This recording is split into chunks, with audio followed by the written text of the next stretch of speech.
إلهي بمهد سبحانه وتعالى إنه سورة قليل قبتنا سكوني marka hore waxaan u mahad celinayaa dhalinta gurmad walaalnimo iyo dhamaan cidii ka qayb qaadatay arintan mutabacaadka kuwa gobolka nala joogay kuwa deegaamada kala jooga cid kasta oo garabna siisay waan mahad celinayaa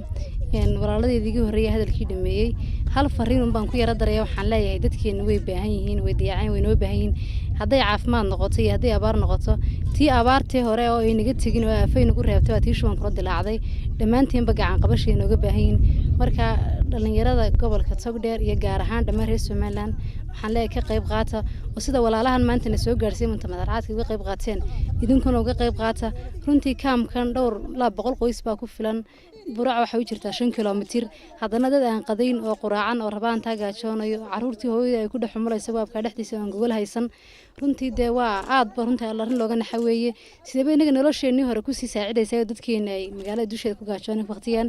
ilaahay cidna ma dulmiyeen nageena isdulmin dhamaanteen waxaan leeyahay umadeena aynu caawino umadeena aynu ka qayb qaadano gurmad walaalnimo waa dhalinyaro maxay tahay isku baahaystay mutamarxaadka ma aha dad maxay tahay mahayday iyo dawladii oo caawiyaan anagu mar walba waxaan u taaganahay saan hariyo habeenba dadkayga u caawin lahayn si volunteer idinkuna waxaan jecelahay inaad nagu dayan doontaan aad ka qayb qaadan doontaan cid kasta oo ka qayb qaadatayna waan mahad celinayaa dhamaantood mahadsantiin